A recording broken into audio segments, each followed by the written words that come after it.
Well, hello, White Sox fans, and welcome to another edition of Future Sox Live. My name is Ian Eskridge. I'm joined tonight by Nick Murawski and Danny Miller. How you guys doing? Doing well. Happy to be here. A lot going on in the world these days, and wasn't sure if I was going to make it tonight. So, just happy to be here with you guys, man. How you doing, Nick? Yeah, it feels good to feel good. Surviving so far the great big melt here in the Chicagoland area, but fingers crossed. Boy, it could get scary. Yeah, those roads, man. Jeez Louise. It's like a little tiny, layer of ice everywhere. Super aggravating. Man, the roads, just getting on my truck this morning was an adventure. Yeah. And the fog. Yes. So one thing that is not going to melt the ice is the White Sox trade market. And I know everybody's pretty much tired of talking about the cease trade market or lack of trade market. Some rival execs, quote unquote sources have said that Dylan Cease will be staying put for this season.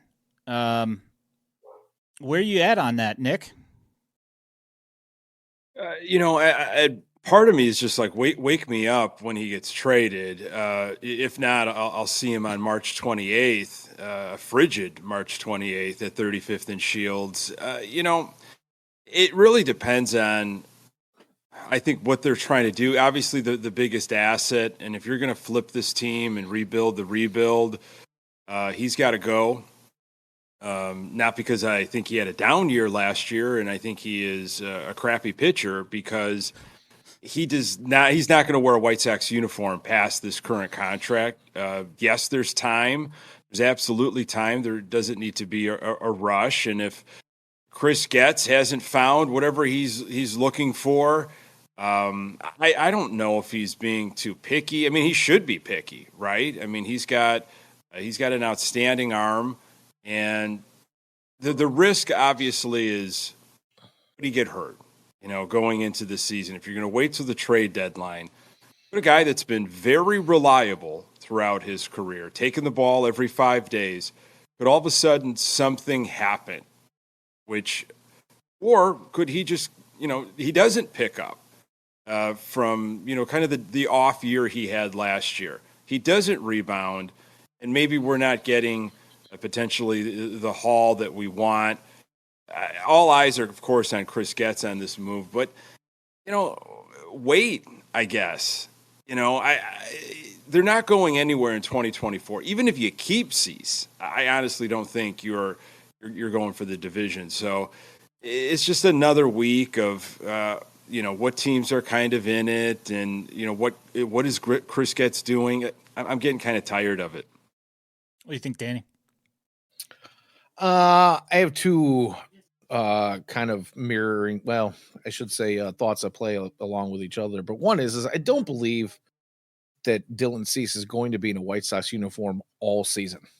Number one. For the beginning of the season, sure, I'll buy that. That's been something that's been tossed around by a lot of folks, that, maybe the White Sox hang on to him and hope that they can flip him for something if he has, a good first half. Obviously, you take the first half away, and that's less service time that he can play for somebody else. But if he has a really good first half, maybe you parlay that into a better haul. I don't really know. Then the other part of that is seeing him.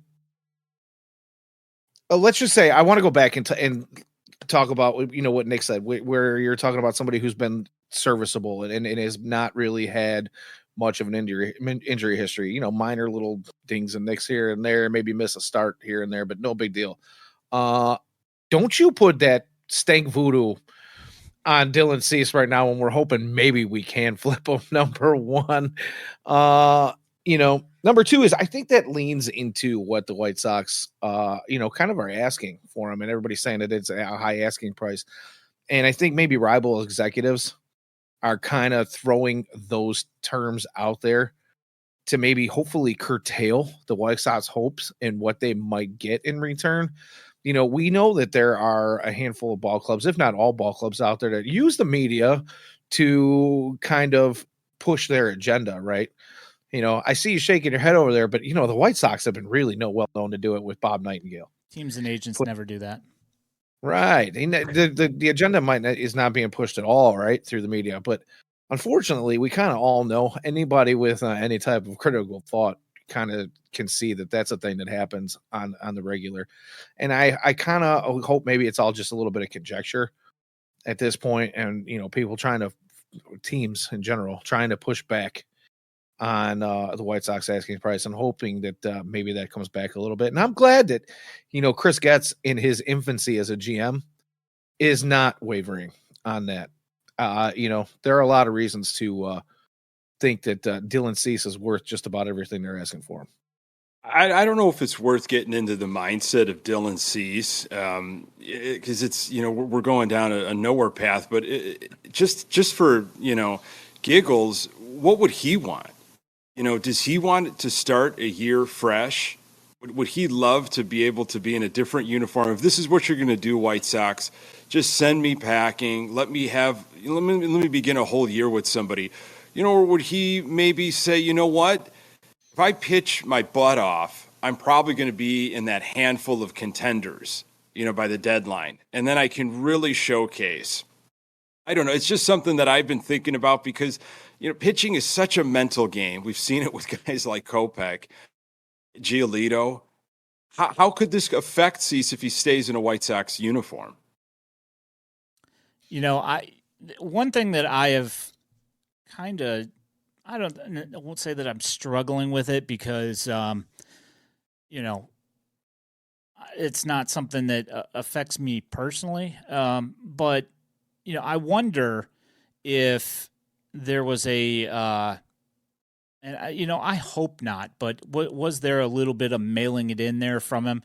Because I kind of felt like there was like a lack of, you know, not that you ever see from him, you know, the old John Garland argument, but, you know, you don't ever really see that like burning intensity out of him very often. And, but it looked to me like last year, you know, down the stretch that there was a little bit of a, you know, there was just no emotion there. WTW? Yeah. I mean, TWTW. The old T-dubs. There's a lot of players, Ian. I mean, wouldn't you say that for a lot of players? But I would agree with what you're saying. I mean, I think there were a handful of guys, core guys, that you could just tell were just deflated. Yeah, I mean, Dylan Cease was one of those guys. He's very emotionless on the mound most of the time. When he's having a great game, he looks the same as he does when he's completely falling apart. But I kind of get what you're saying, Ian, where you can almost get that sense of disconnect maybe from him, where he's kind of just going through the motions. Yeah, just going through the motions. That, you know, that culture. And I can't say that I blame him either. I mean, if you know, you're stuck on that team with the way that team was performing all year, and then you ship off a bunch of guys, you know, including, you know, Lucas Giolito, who's Cease's, you know, BFF on the team. You know, it's kind of got to wear on you a little bit, and I get that. I'm hoping that you know. I know the you know that it's kind of a silly thing, you know. Katz will fix him, Coop will fix him, you know, Bannister will fix him. But I'm hoping that Bannister does work with him a little bit and possibly rework some of the shapes on his pitches. Not that, you know, if you look at it, you know, all of his baseball savant numbers, you know, the fastball was down a hair. But I wonder how much of that I'd have to go and look from the trade deadline on to see if the fastball decreased specifically after the trade deadline, or if it was like that all year and it was like pretty much like just a flat line all across the season. I don't know. I haven't looked. I think I did look at one point, but I don't remember. So But yeah, I mean, there's just I hope that they can get not necessarily outwardly emotion, but get some of that fire back in there that he wants to pitch again, because to me it looked like he didn't want to. You think, everybody's talking about the defense. The defense should be better with the Chicago White Sox team, and it's a low bar. So I hope it's better. It seems like that's the focus. And a poor defense, it taxes a pitching staff. And when you feel like you have to be perfect, and Dylan Cease throws a lot of pitches, right? He sometimes tries to be a little too fine. And you maybe put it on your shoulders when you have a shoddy defense. You know what? I've got to get these guys out on my own. I can't trust the defense behind me. And we'll know maybe a little bit more in Glendale, Arizona, how things are going to shape up defensively. I feel like that might help. I hope it helps the entire pitching staff, especially the young guys.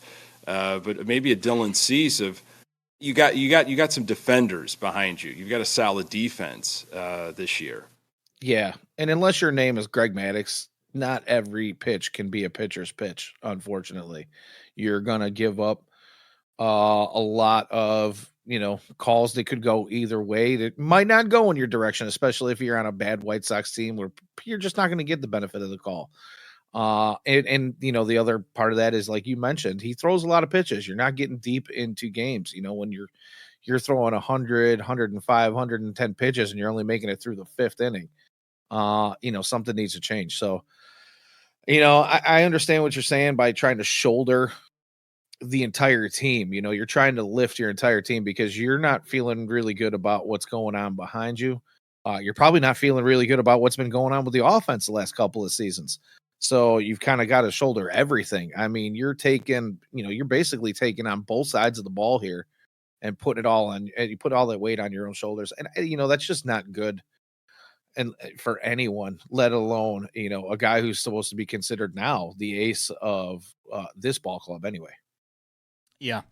Well, I mean, I got to imagine that it's going to, you get the erratic play of TA at shortstop, where, you don't know whether you're going to get the week that he decides to have, like 6 errors in 1 week, or whether you're going to get, a great TA, that week. And the thing is that he was so prone to going on runs where he would have a couple errors in a row. Yeah, you fire that thing up. I'm in the process of working. That's the trigger right there. We're talking TA defensive miscues errors, and throwing errors, and that prompted a heater.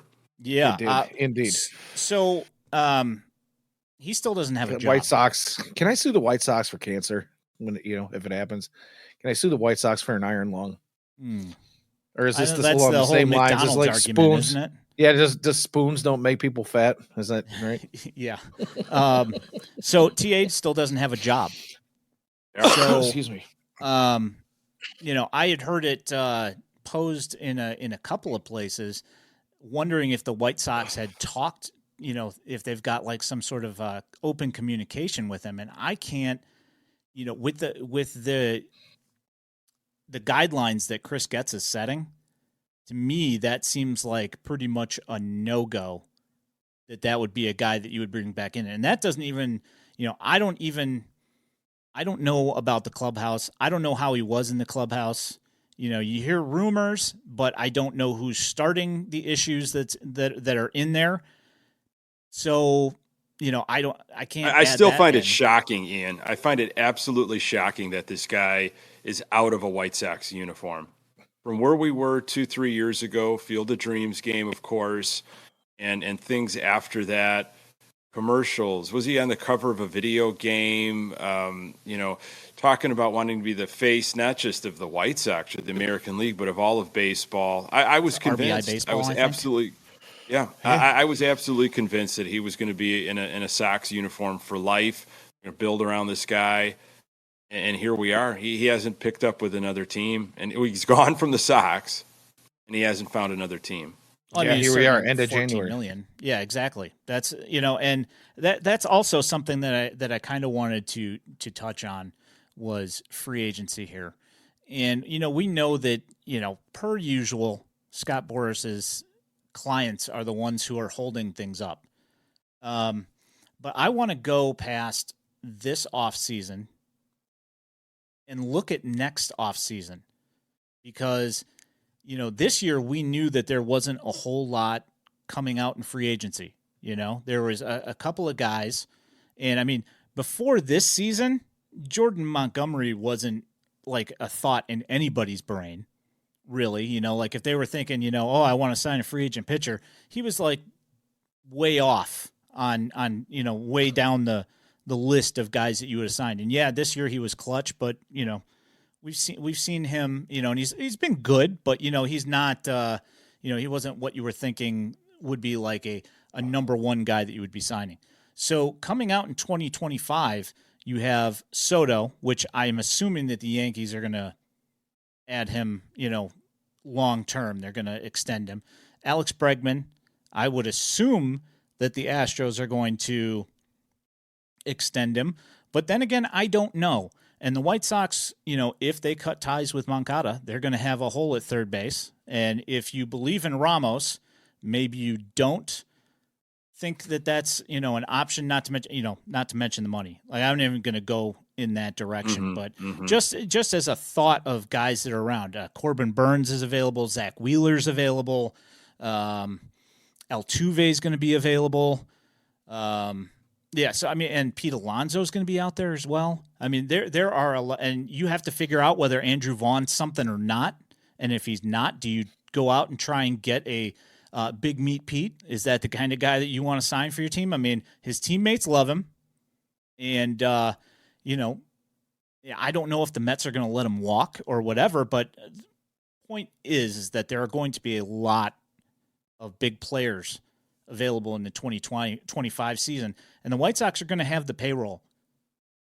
So, after this year, I think it's pretty much a foregone conclusion by all three of us here and by most people that this year is just going to be a wash.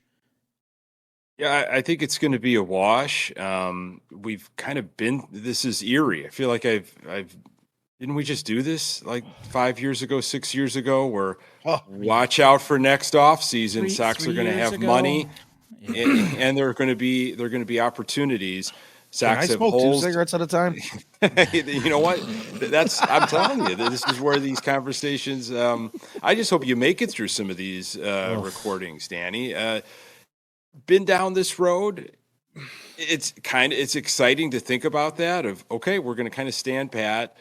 We're going to, let some of these, 1-year deals that we've acquired, these no-brainers that gets us kind of picked up. Let's see. We have to have players. We got to have players on the roster. We've got to have arms.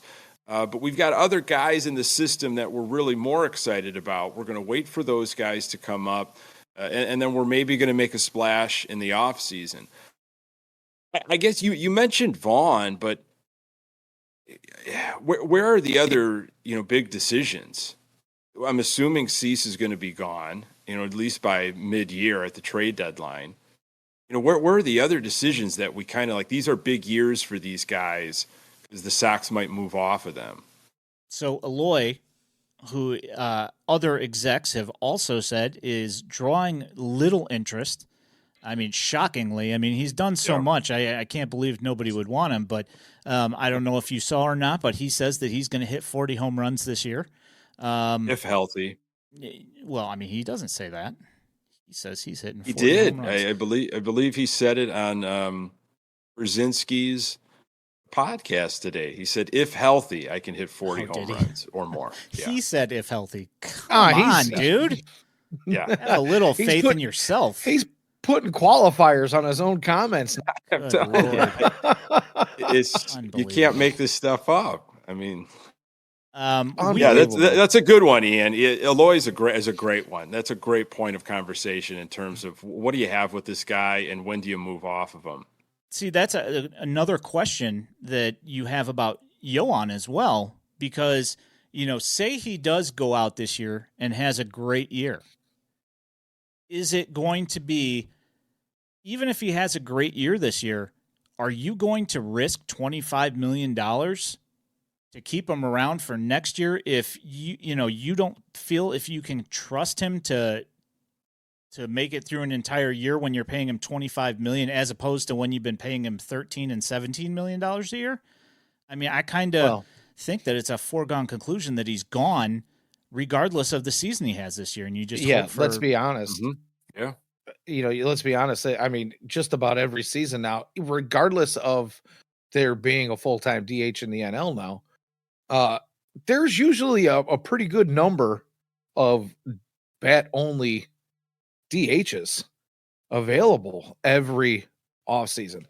And, a fair amount of guys who have a history that isn't injury ridden and that is kind of what I guess you would call proven. And unfortunately, Eloy has not been able to do that on his own. So, to be honest with you, I'm kind of hoping just that he gets the best year possible out of himself so that he can go out and get the best contract for himself next season. But I'm pretty sure Danny, where is that? Is that DH primarily, or is that to his love playing right field as well? In your mind? First of all, I don't think that, if we're going with a White Sox team that has been talking all offseason about being more defensive minded, you may see him in a spot starter out there to give somebody a rest or a break or whatever and keep him occupied, brain wise, so you can keep him involved in the sport and the game and the team. But I don't think that he plays a whole lot of outfield this year. And then, again, going back to that injury history, do we want to take, chances with that, fragile man? And I don't want to call him fragile because a lot of those injuries are dumb mistakes that he just has made on his own. Diving in the nets, but it's his body, walls. Right? Like at the end of the day, you got to say your body just can't hold up. And I agree. I grilled you there, but I agree with what you're saying, which is why someone hopefully this past off season and still going on, and maybe in Camelback, just sits him down and has said, "Look, you're not going to be out in right field. We want your bat. It looks like you're going to be in a White Sox uniform. That's your bat is what we need, what we want. The type of ball club we're trying to field means your glove is not out there in right field." Now, the issue is, it seems like he just can't accept that, doesn't want to accept that. But it is a tradition like no other, where I will be talking to Sox fans in the off season in the last couple years now, and it just happened recently, where someone will say to me, "I'll tell you what, if Moncada can start hitting and Eloy starts hitting, watch out. They might surprise some people." And I'm like, look, I played into that last year and the year before.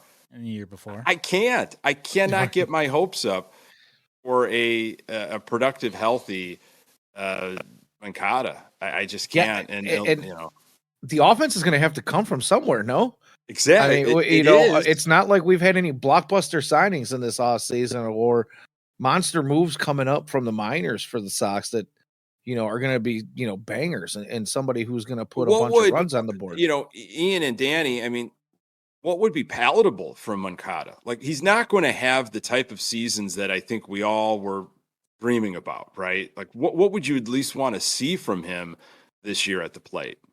I'll take league average. Give me an OPS plus and a WRC plus of 100. I know you don't like that, but I'm not on them. I mean, what do we have to compare to? That's a huge.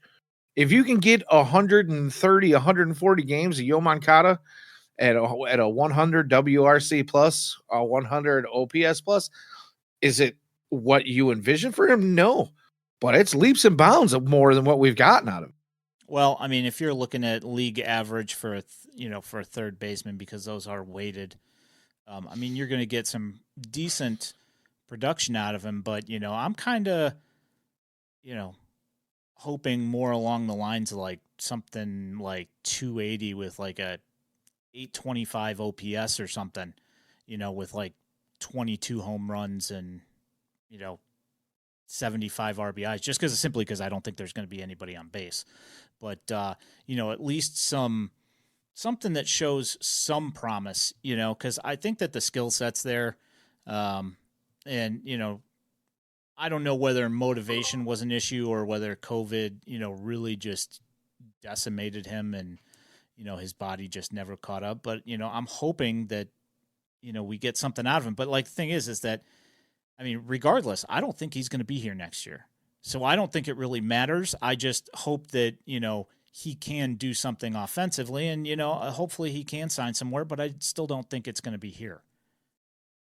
I like his glove. I've liked his glove for a while. Absolutely. I know people will point out from time to time there are lapses or this and the. Come on, that is a tough position to play. Some of the reactionary, and it's really a reactionary position, and how he does it, and he does it gracefully. Sure, it looks like he might be hot dog in here and there. But honestly, man, I love his glove. I mean, it should have been up there in the Gold Glove conversations. At least nominated. Yeah. Oh, at least nominated. The health thing is what has just been such a bugaboo for me. And Dan, you threw out 140 games, which would be, I mean, I'll tell you, if he plays 140 games, but that's always the thing, right? Does that go hand in hand?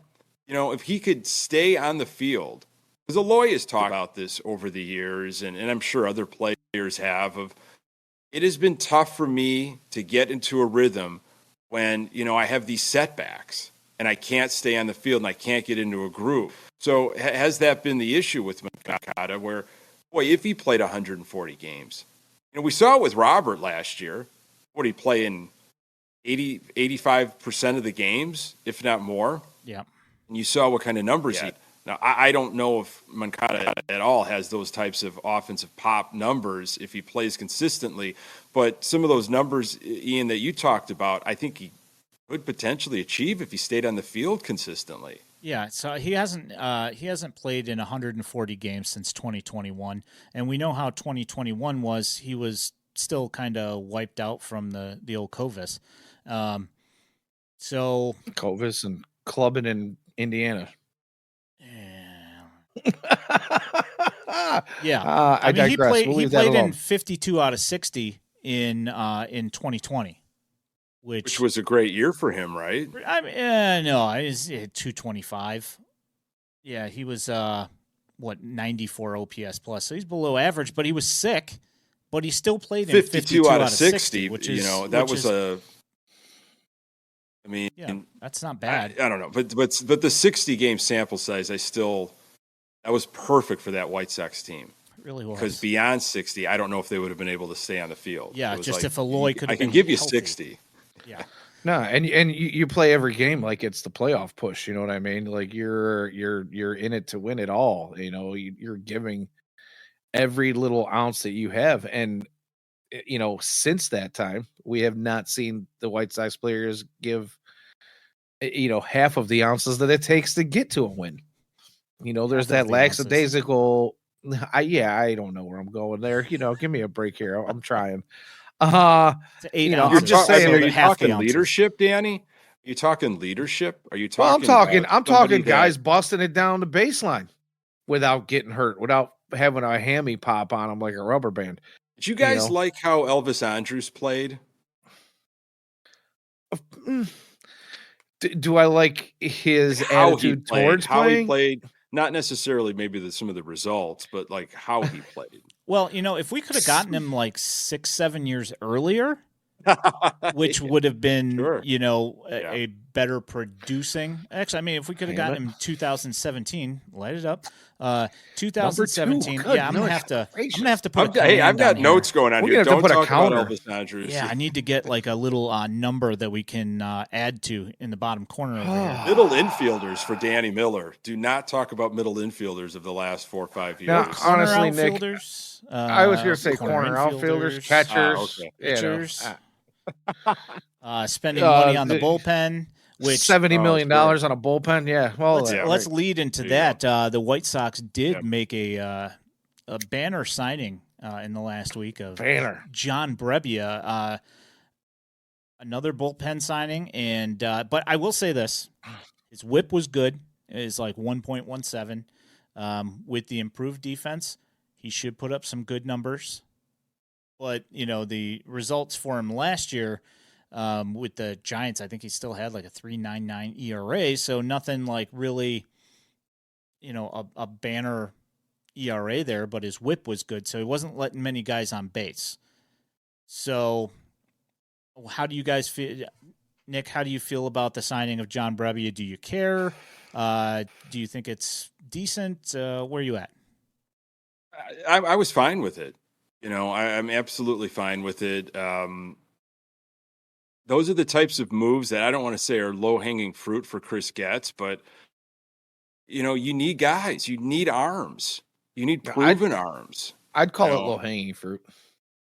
Sorry, it is. That's what I'm saying. Like some of these deals that he's done. 1 year this, take a flyer on this guy, see what he see. Those are no brainers for him with this 2024 Sox team, right? Just collect some guys and see what can happen, because there are no expectations. I don't think there are internally. There should not be serious expectations internally. Let's play a better brand of baseball for sure. Maybe play a better Grifol brand, whatever that is, that he's got maybe guys that'll buy into his concept if he has figured what that is, and a better defense and this, that, and the other. But Brebbia is fine by me, and maybe he, catches on because of a better defense or change of atmosphere. But that's how the relievers go, right? It's a short shelf life, and sometimes these guys just emerge out of nowhere. And, to your previous point, we were talking about things that, irritate you, Danny. The amount of money that was spent on a bullpen years ago, it's not necessary. It's not necessary because you need some anchors, but you can find these arms. They're around.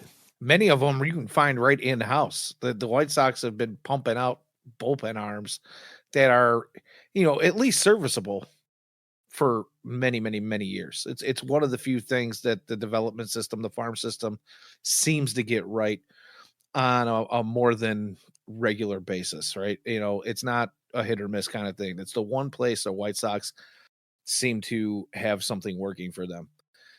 So I'm not big on spending a ton of money on the bullpen. Having said that, what is it, $5 or $5.5 million? Yeah, for it's not much. Next That's year. why I don't mind it. Yeah. On a show me type of contract, like you say, being volatile as bullpen arms can be, you don't want to sign somebody long term. And like you had said, there were some things that weren't exactly great about his numbers last year. But if the whip plays out, if you got a good defense behind him, I can't say it any better than you did, Nick. I'm okay with that signing. It's nothing to write home about, but yeah, absolutely. Finally getting a little something done where we're not picking up a $1 million depth piece somewhere. Yeah. Speaking of, low hanging fruit, one guy that people had talked about around, just out there in the ether. We've needed a right fielder for ever and a day. And Joey DeGaio was available, and he just signed for 1 year, $5 million with the Nats today. One of those, not much of a huge amount of dollars to commit to. But I don't really think that they wanted the swing and miss, and he's a decent fielder, so it would have improved the defense in right field over, say, a Gavin Sheets or Eloy Jimenez. Yes, I said it. It's an upgrade there. But another guy that was out there as well signed a minor league deal today with the Angels, and Miguel Sano. If you needed you were worried about a DH, but they can't get rid of Eloy, and I certainly would hope that they're not putting him in the outfield either. So you pretty much have to play him at DH. So that's some power bats that are off the market. But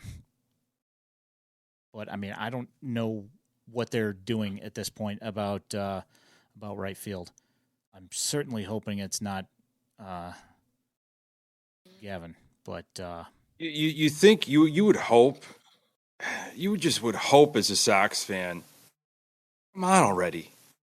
Enough of this. You have a plan. How do you not have a plan about right field for so many years? Or been wrong about plans and think that this was going to be the thing that was going to go right for maybe 2 to 3 years. And it just did not at all from the get-go. And, you know, the Oscar Colas thing, I don't even know what's going on there. And what kind of shot they're going to give him and when they're going to give him a shot and how that's going to play out in 2024. But the fact that they haven't been able to secure it so far just leads me to believe that it's going to be internal, you know, and we're going to be, some article is going to be pushed down our throats about how, whether it's Gavin Sheets or, you know, the amount of work, the immense amount of work that this individual has put in. And to change the way they play the game and the video that they've gone over and the studying and it's just going to happen. You've seen Larry it before. Sheets and why continues to invest in his son's future. You know, I'm with you on that, and I'm glad you brought up Colas because that actually brings me to a question that I wanted to ask you guys. And you know, maybe I'm completely off my rocker here, but do you guys think that the lack of talk of even they don't even want to bring up Oscar Colas's name these days. You don't really hear a lot of anything about him, and you know, being that he's still on the younger side, and you know, he's a little bit older than your average prospect coming up for, you know, his rookie season last year. But do we think, you guys in particular, think he one of those guys that was maybe a bit of a clubhouse issue? Was he one of these guys that didn't quite follow in Pedro Grifal's teachings and working ways? Because I'm really kind of flummoxed about why we're talking about Gavin Sheets and Eloy Jimenez out there when, you know, I got to be honest with you, Colas looks like more of an athlete than Gavin Sheets. Nothing against Gavin. Gavin, you know, has done some things for the Sox that, especially when he found his power, that nobody really had seen before. You know, he's done some. Colas was an actual right fielder, right? Not a first baseman that was transitioning to a corner outfield spot. You know, you guys looked at Colas probably far more than I did when he was, you know, coming through the minor league system and before he wore a White Sox uniform on the South Side. I just read so many articles last off season, and that was a large chunk of what like a daily Locked On White Sox podcast was Colas is working on, you know, patience at the plate and tracking pitches and, you know, the discipline, and he knows what he needs to achieve. He wants more information and he's going to put the work in, and you know, his arm strength, and you know, and I was down there in Arizona last spring, as I will be, you know, this year, and he didn't hurt himself in the spring, that's for sure. You know, he was, you know, putting the ball in play, you know, serviceable out in right field, but you know, look, I don't know about you guys, but it just felt like he should have never really broke with camp, though, and because they never addressed right field, they almost had to throw him out there as the choice. So when I talked to Andy Barquette upon his dismissal, one thing that he had said specifically, because I asked him specifically about Colas because it's one of those things that everybody wants to know about. He thought, you know, him and the rest of the you know, the hitting guys in the minors thought that he needed a little bit more marination. You know, that he needed to spend some more time down there, and it was evidenced by his plate approach, you know? And the thing is that if you watch him in the minor leagues, I still stand by the fact that kid can play center field. I mean, we don't need him to because of Robert, but I was there for game 2 of 2022, and I saw that kid turn and run straight back and catch a ball over his head that he had no business catching, beautiful route, fast, great recognition of where the ball was going. He has the skill set to do all this stuff. I think with him, it is a maturity thing that he needs to, just be more of an adult, and take more responsibility for what it is that he's doing and make better decisions and not try and play hero ball all the time. That's what, that got him in trouble in the minors, along with a couple other, dumb things that he did that, were like something, that you would expect from a teenager. But the thing is that, besides the fact that he's 25 now, he was, one of those kids that was always told that he was the best and he was a superstar. And, he got signed by the White Sox, which I'm sure they probably said the same thing, and then they bring him up and then they give him center, they give him right field right out of the gate, despite the fact that he sat for the first game. But regardless, for platoon reasons.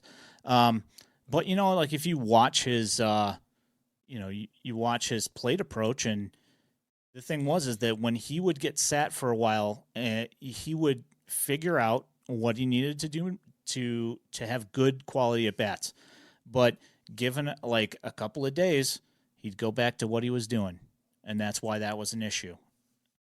So you're saying maybe drinking from the fire hose last season took maybe the offense out to right field with him, couldn't hit a cutoff man to save his life. I wonder if, these reports in the off season, maybe a month or so ago, if he's working out with Luis Robert Jr., was the whole demotion and everything that happened to him last year a wake-up call? Robert kind of had a mini wake-up call in the season, right? Like there was an issue. I don't know, was a benching or he got pulled from a game, and then all of a sudden he just took off.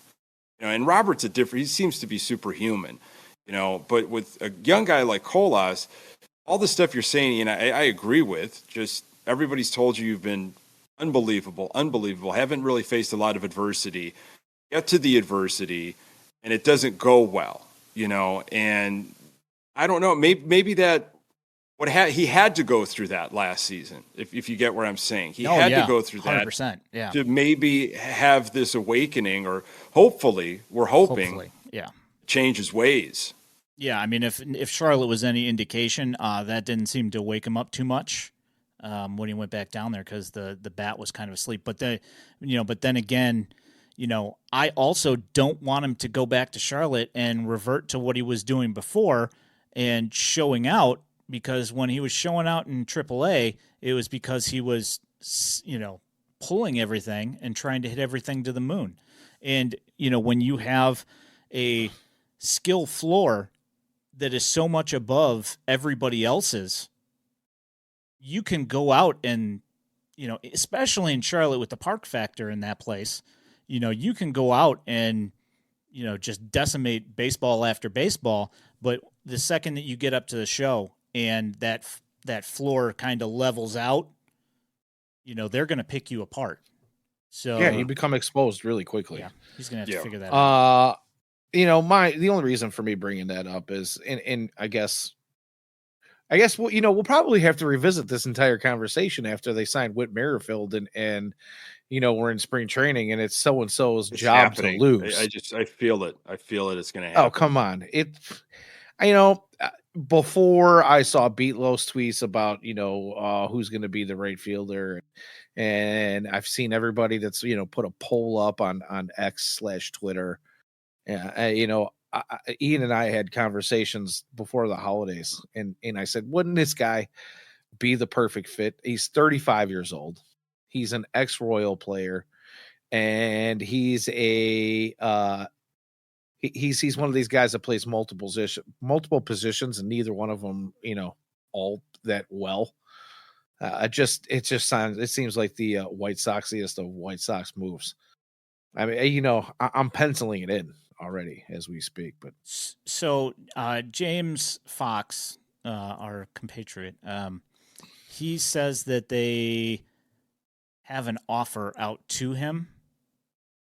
that's been around, that's been out for a little while, I guess. That's just kind of like a freestanding offer. I'm sure it's a like, hey, so if you guys, if you don't get an offer from the Yankees or anything, and I don't know, you feel like playing baseball, there's some money on the table if you want to come over here to the White Sox. I'm sure it's probably something like that. But man, he's not good at It makes sense. I mean, it just felt like such a Grifol Getz type of thing. He's played well against the White Sox. He can play two positions. Maybe he doesn't play him very well, but those are his real positions. It's not like we're trying to take a third baseman and try to make them an outfielder necessarily. Okay, all right. I see where you're going with that.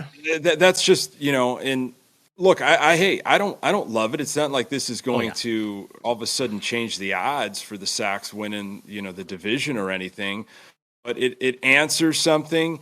And I go back to this whole, what kind of baseball does Pedro Grifol, the organization, the coaching staff, Chris Getz, hopefully it's a top-down thing. Everybody's aligned eventually. What type of baseball does he want to play? Was he not able to play that last year with the type of guys that he was gifted? Even though they were talented ball players, maybe they didn't buy into his system.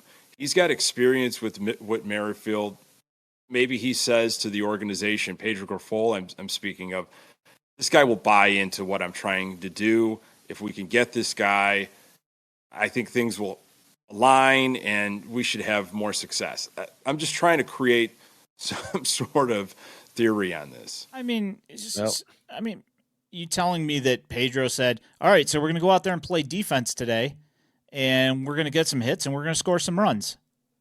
I mean, the kind of baseball he wants to play is winning baseball. And that was a problem. And he didn't do anything to aid that in the locker room either, So, I don't know if I'm wondering if guys looked at him like, who are you? You've never managed before. You've got an impressive baseball resume. You've done a lot of things, but really with one organization. Why am I listening to you?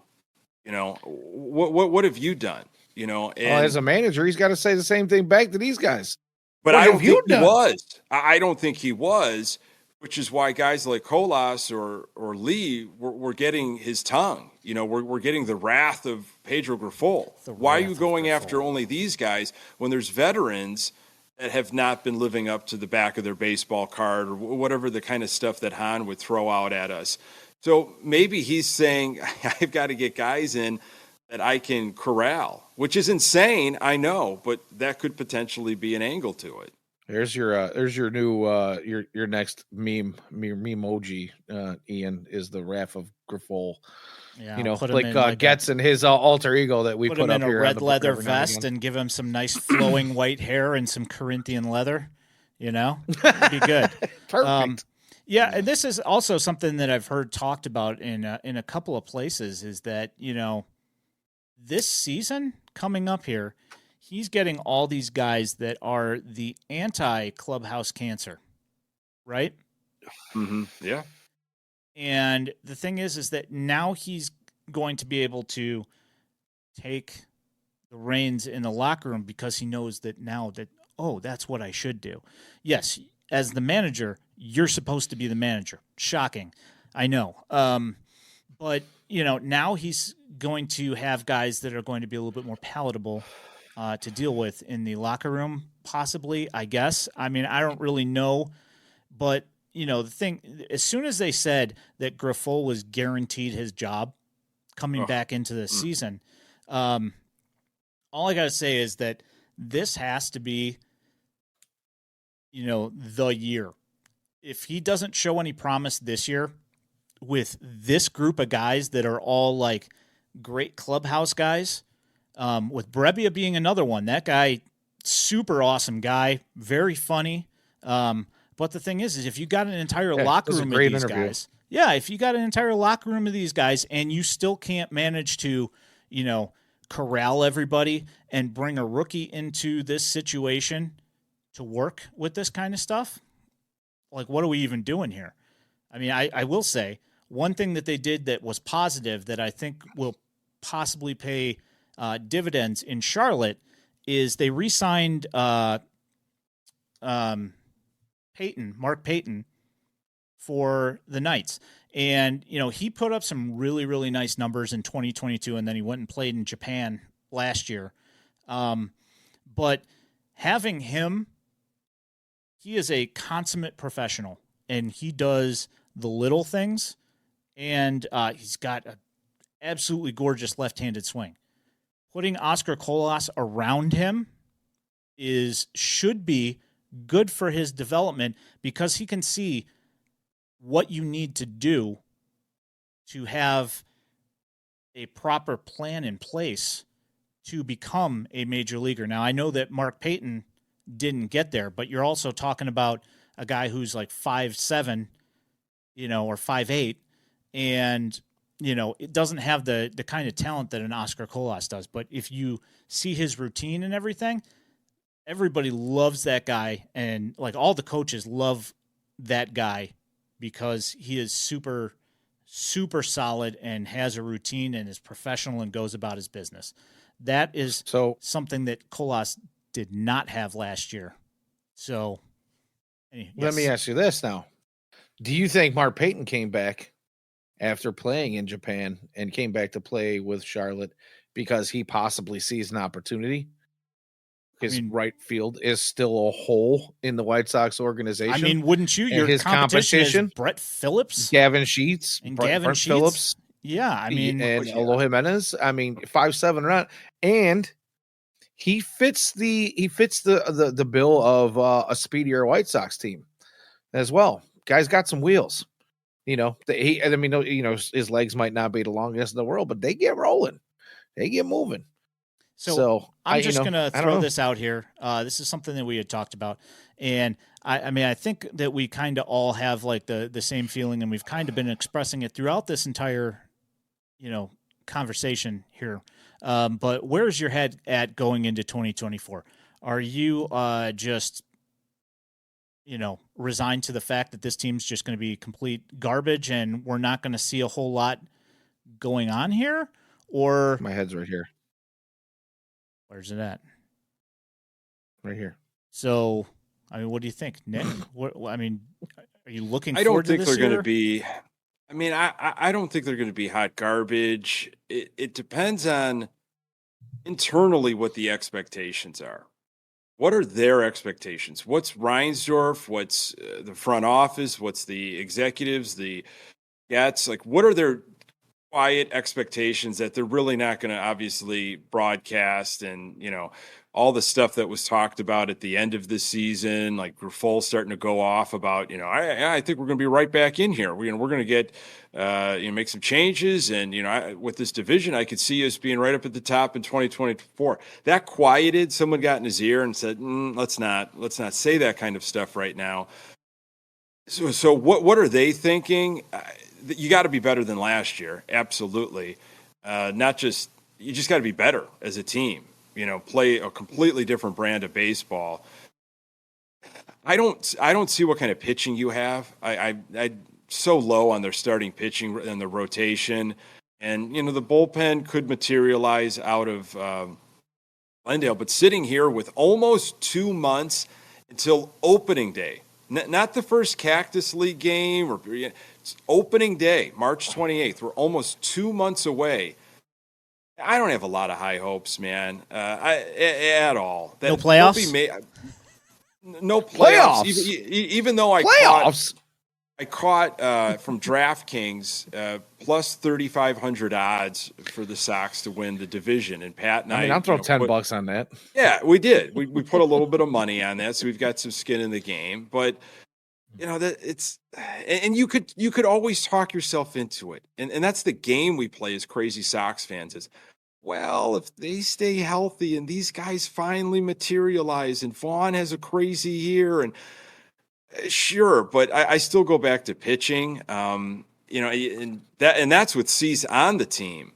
I don't think he's going to finish the year with the Sox. So To me, this is like I'm going to be watching. I'm going to be seeing some guys that might have a future if they give guys opportunities for them to develop. But I don't think I'm going to be too aggravated that they're losing or things, they're falling back in the division, because I think that's the type of year. Danny? Yeah, you know what? I've been saying this for a while. I'm going to continue to say it. I'm in that state of show me. The Sox showed me a little something when they decided to move on from Kenny Williams. So you're saying now you're in they're- Missouri? Yep, you can still call Kansas me City? Missouri. I've been saying, Call you Kansas City Danny? I mean, might as well. It is in Missouri. And you know what? Maybe Pedro has brought a little something with him from the fine state of Missouri. But I need to see more. And let me put it to you like this. So the vitriol that I had for the White Sox organization since the end of last season, or even actually through most of last season, is starting to wane some. Maybe it's the winter months, the snow on the ground, the below zero temperatures that we were experiencing up until a couple of days ago. I'm ready for some baseball. I'm not going to say that I'm not going to go out to some games this year. I will be, I'll be there on opening day like I am every year. We're going to have a FutureSox tailgate party. I mean, absolutely. I think that's 100%. Do it for the next couple of years while we still can. I might as well throw it out there. I was actually thinking about maybe doing a little FutureSox meet and greet. There you go. Nothing wrong with that. Hate to say it, but let's go with a local bar with a little bit of space that's close to the venue. Maybe we do a Reggie's meet and greet. Maybe. But whatever. We'll kick that idea around. But yeah, my head's basically I just want to get back to baseball. And if the Sox show me something, great. If they don't, I don't have high expectations. Yeah. Well, I'm going to throw this out there. I don't have expectations either. And one thing that I think, I am not down on the pitching per se. I don't think it's going to be great. But I think that they have strength in numbers. I think the amount of depth that they've put together, and I think that there's actually, if you think about it, I mean, Schultens and Toussaint weren't terrible last year. I mean, they weren't great. Don't get me wrong. Not fantastic. But they've added a bunch of names to that list, and it's possible. That Bannister might rework. A couple of things here and there. Maybe you see a rebound from a Chris Flexen. Maybe you see a rebound. I don't know if you guys listened to the Ethan Katz interview. I believe it was with Archuk. There was an interview with Ethan Katz, and he talked about a couple of things that that was with those two guys in particular that are things that maybe that could help them rebound. Like a couple of things that they, Jared Schuster didn't even think about what Katz had mentioned to him that had made him have a rougher year last year. There are possibilities here where it could be good.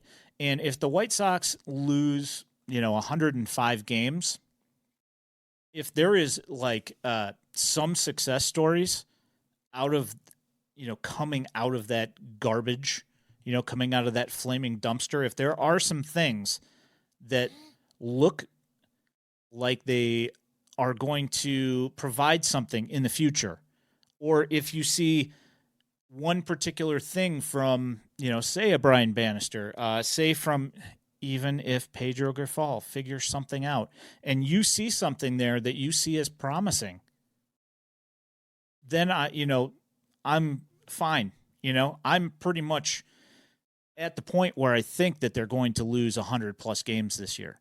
So if that's going to happen, I at least want to see something. I want to see quite a few positive steps from something, whether it be guys coming up from the farm, whether it be guys that they signed as free agents in the pitching thing. I don't think, if Cease is here, okay, maybe.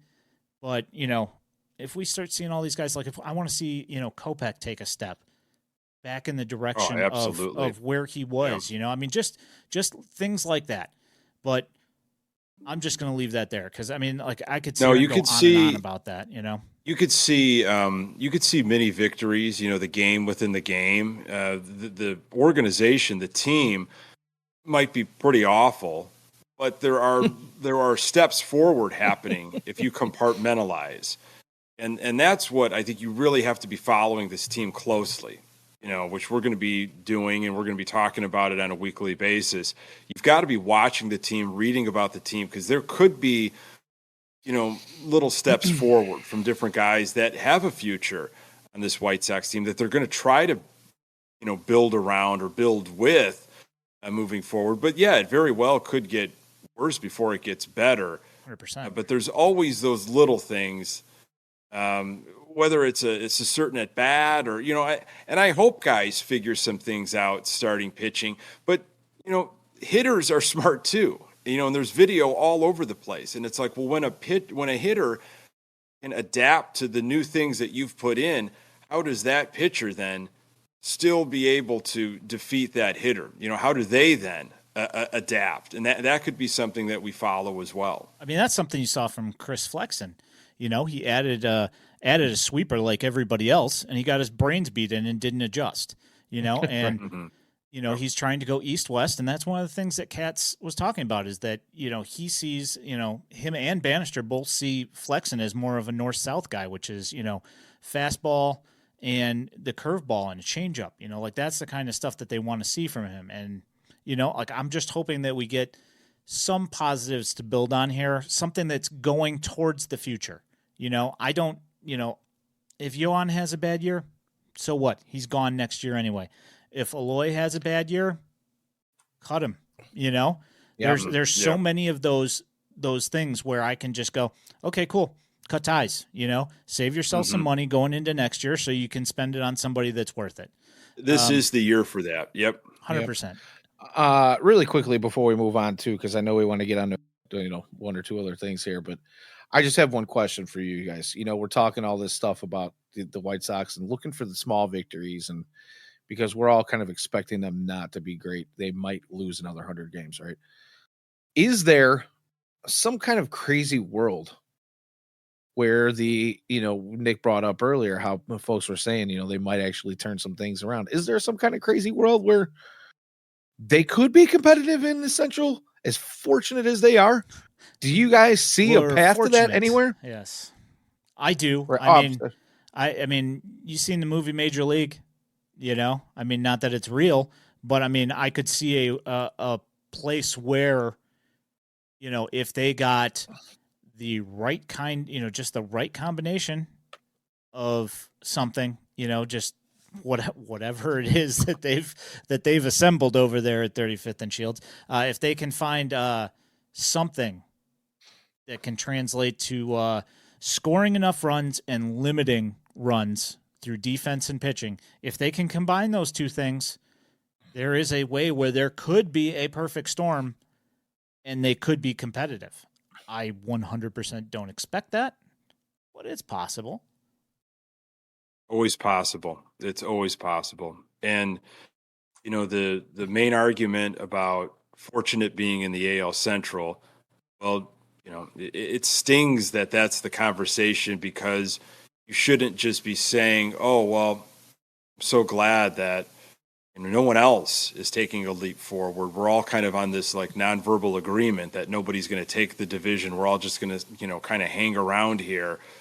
So that's unfortunate. It's like, well, why don't you go take the division, Sox? You've had the opportunity several years. But the fact that no one is really stepping forward as of right now, and, and anything crazy, if they do have, to Ian's point, if they do have the right combination and they feel it, and that's how it materializes on the field, and the pitching depth does stay healthy, and, all of a sudden, Kopech, something a locked on him. He did have the healthiest offseason, and he's coming in with a clear mind, and, mechanically he figured some things out.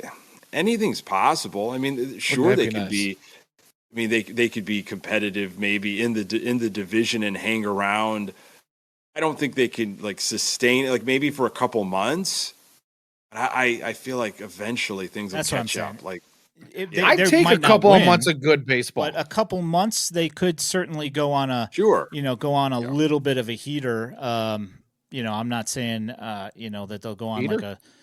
like a 15-game winning streak or anything, but there's a possibility that they could play like 520 ball for a couple of months and hang in there for a little while and then completely fall apart down the stretch. I could totally see that. I just want something watchable. Yeah, and speaking of something watchable, we have 3 final candidates for the White Sox play-by-play job. We have we have our guy that's been around for a while, does the post-game show, Connor McKnight. We also have ESPN's John Schriffen and the Red Sox radio guy, Will Fleming. I've heard, obviously I've heard Connor around. I've heard barely any of Schriffen, and I've heard a couple of games of Will Fleming. Red Sox fans talk glowingly about him. They don't want him gone. Whether that means that we want him for sure or not, but I mean, we need somebody to do play-by-play. They still haven't figured this out yet.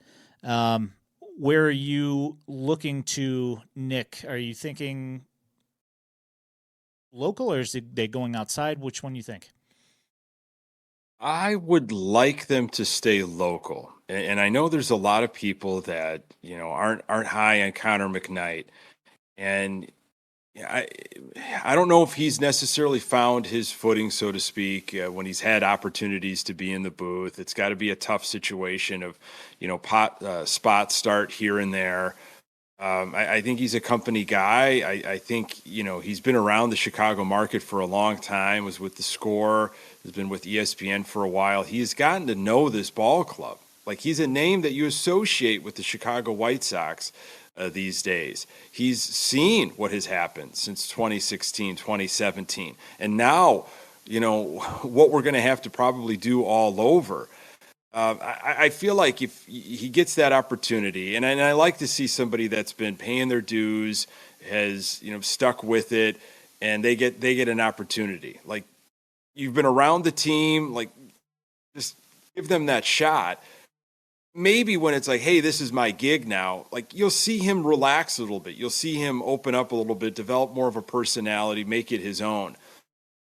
And I don't know what Connor McKnight's story is beyond, doing pre and post White Sox Weekly. Score and search. If he were to get play by play, does he have other aspirations, outside? Does he want to do national stuff?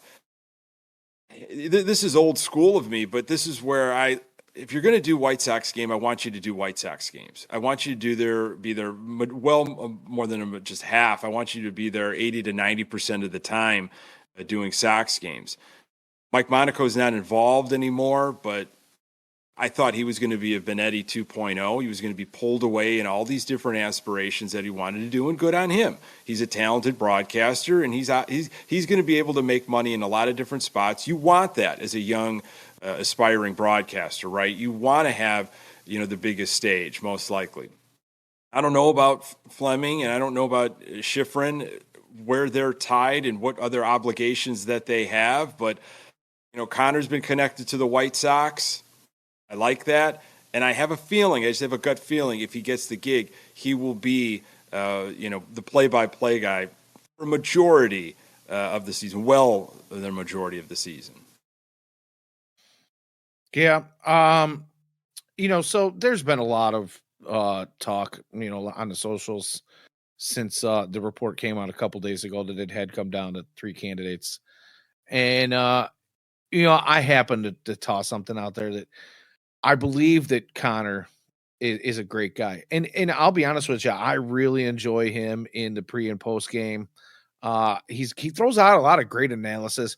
He picks out a lot of moments in games and breaks them down where maybe, I hadn't even thought about it as a big moment. And he's like, well, this was a pretty big moment here. Maybe you missed this and what was going on. And I enjoy that. And, but I was thinking maybe I'm being a little hard on the guy because, like you said, it's kind of difficult to kind of do the spot start. And have the same chops as somebody who's been doing it over and over on a daily basis over the course of a 162 for game multiple season. sports. Right. So, I've kind of had some time to marinate on that thought, and I say, why not? Because I do enjoy him in his radio personality. I do enjoy what he does, and I think, if I look back at what we do here, Ian and I have been partners for over 3 years now. I know you and Pat have been doing your thing over Good Guys Talk Back for quite a while, and I would like to say that all of us have kind of grown from our beginnings, right? Experience comes a level of comfort, and I think I'd like to give him the benefit of the doubt. I'm kind of wanting to walk back my thoughts on that, saying that he might not be the perfect guy for the job. And you know what? Go ahead and give the guy a shot, because, like you say, he's local. He does know the team, and I'm kind of all here for it at this point. And why not? It's not like the White Sox. We've been saying this over and over again. We're probably going to continue to say it well into the season that expectations are low for this White Sox baseball club. Why not give a guy an opportunity in a season like this to grow? And hopefully when the White Sox do become competitive, you've already got the experience under your belt and that level of comfort to where people are starting to pay attention to the team a little bit more. Well, our announcers are, kind of grown into their positions as well too. I don't really, I don't have an opinion, to be honest. I'm fine with whatever. I'm not super, super picky. So I'm boring. Doesn't really bother me. Pat brought something up in the most recent Good Guys episode, that it sure seems guys like they're giving this far more thought than they gave to the general manager. Sure does, doesn't it? I mean, it sounds funny, but there's some to that statement. It sure feels that way. Wowzers. It's definitely taken a lot longer. Just going to throw this out here. Rhys Hoskins just signed with the Brewers for 2 years. They're finalizing that contract. 2 years, $36 million, I believe, or something along those lines. Actually, seems like a pretty good fit for him and the Brewers. Yep. Yes, indeed, and that means that the Cubs do not sign him. I know that was one guy that a lot of Cubs fans were looking at. So, all right. So we've had roughly about probably 5 days to marinate on the stadium. You guys have any post marination thoughts on the stadium, the proposed stadium over there in the 78? I'll let you go ahead and kick that off, Nick. Yeah, I a little bit. Something that's not always, but lately, at least maybe at least 3-4 years that have been bothered me is I've gone to see other ballparks, over 20 plus ballparks, is this relationship that these ballparks have, these teams have with their history. And the Cincinnati Reds do it, and the Kansas City Royals do it with these team Hall of Fames. And you're seeing a lot of teams that also do kind of like a Ring of Honor, something that the Bulls kind of just unveiled. And it's like we've got our personal Hall of Fame. We not only just retired numbers, but we also have guys that maybe they weren't worthy of the retired number, but they did something for the franchise, the organization, that we're going to put them in our team Hall of Fame. And you'd think there are opportunities on the grounds of 35th and Shields where they could figure something like that out, maybe even in the ballpark. But at this point, it's like, I don't think so. So if moving to, the South Loop and I hope Jerry pays for it, majority of it, this shouldn't be on taxpayers, but that, if this move to the South Loop brings opportunities for those types of things on the grounds, other ways to have that type of relationship and celebrate the rich history of the Chicago White Sox, it gets me a little bit more excited. I'm still, what's going on with this team? What's the direction of this team? I wish the serious talks were about the organization. My main thing, the one thing that I keep seeing, because there are more and more articles still rolling out to this day. This is a story that's not going away. It doesn't seem to be going away anytime soon.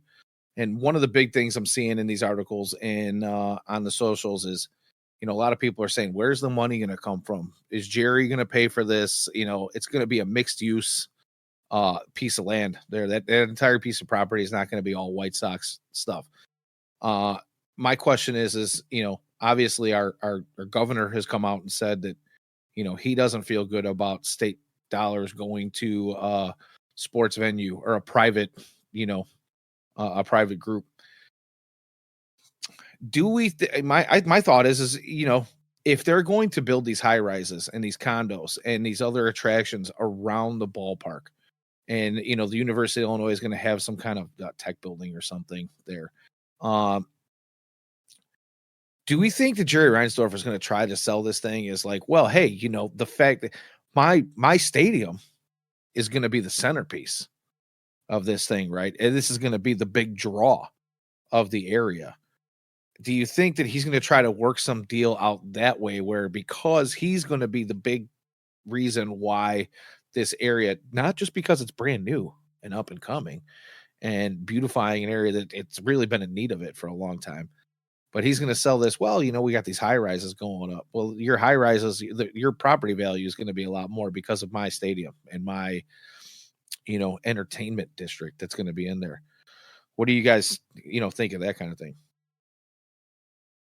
I mean, as far as the taxpayer thing goes, I mean, one thing that I've heard said is that he it's been being said that it's not going to cost the taxpayers any more money than it's costing them currently. And if that's the case, then I mean, that's cool and all. I mean, I've always been of the thought that if the owner of the team gets to reap all the benefits of that building, and they're already billionaires, and if they can pick up and leave or build a new stadium, they should have to pay for it. They shouldn't leave somebody else holding the bag, because if they leave guaranteed rate, that's, Illinois' got a baseball field. What do they do with it? I mean, I guess they could repurpose it. I mean, it's still in good shape. Just to me, it seems like the state does, the state's not going to get enough back from having that new stadium, and they certainly don't get enough out of the current one. And, we've also, me and you, Danny, have had this talk that if you get into a financial deal with Jerry Reinsdorf, you can pretty much just consider that, like automatically just resign yourself to the fact that you're probably going to come up on the short end of the stick in one way or the other. Right. So I think, he hasn't gotten to where he is without being a very convincing real estate salesman, investor. Yeah. So, like when it comes couldn't he get involved in that real estate? Couldn't he say, well, I just don't want to only do the stadium, I also want to get involved in the high rises. I want to be involved in some of the properties and residential stuff that's being built. It's a great possibility. I don't know where his head, obviously I can't speak to where his head is on that. And what kind of legacy that leaves behind. We all know that he's getting a little bit long in the tooth here. And really depends on what his endeavors are for the final stages of Jerry's life. Did the Ricketts gobble up properties around Wrigley? Absolutely, they did. Yeah, a large amount of the properties around Wrigley Field. Yeah, but there's not, still some holdouts, but there's not twin. Like I if Jerry was going to get involved, I could fully see him figuring out a way to build, the twin Jerrys out in right field, just two high rises of condos, I could totally see him doing something along those lines. But the new iconic river buildings that, taking over. Yeah. I mean, I could totally see him doing something along those lines, but again, at this point, who knows? I mean, we got five seasons of baseball until that thing will be open, if they do figure that out. Well, so and that's the other thing too. even if a stadium is built in this amount of time, as somebody who has worked in the trades, there's no way that what we see in artist renderings now is going to be complete by the time the 2029 season's over and we're looking into rolling into the 2030 season. Well, the That, ballpark even will be if done. this if the ballpark is done, the rest of that property is not. It's going to take some time. It could take a decade or more Right. beyond that before that You property know, looks the way it does in renderings. I mentioned it to Pat. I lived in Washington, D.C. for a couple of years towards the end of the Robin Ventura managerial experience. And what happened around the Navy Yards, which is the neighborhood where the Nationals Park was built? That was a really nice stadium, revitalized that neighborhood. Mm-hmm. Excuse me? It's a nice area now. Nice area now. Wasn't like that years ago. And for the first several years that ballpark was around, I mean, they just had hodgepodge stuff out around the stadium where we're going to put some rail cars around and make little tailgating spots. But they had these bigger visions, and it takes several years. But now, I mean, boy, they've got these high rises and restaurants and bars and properties everywhere. So you kind of make do for a few years. Just let's get the park in there. Let's show that what's going to happen with this neighborhood. Get people bidding to be in there, and then you'll start seeing things pop up. Yeah, I think we went there I think we went to a Nationals game in 2018. What was the last year Harper was there? Is it 18? It was 18, right? And then I'm trying to remember. the big free agency of. Yeah, I thought the free agency was 18. Yeah, that was his last year because we were just at the 5-year anniversary of the whole Machado Harper thing. So, right. 2018. So so when we walked to get to the park, we walked through a bunch of like a couple of streets there right around the park where still like there was wooden walls built on the sides of the street because they were working on the buildings there, and now it's all done. Yeah. And I kind of see that's probably what's going to happen. The park will be done. Immediate restaurants that are attached to the ballpark will be done, but the area right around it's going to take some time.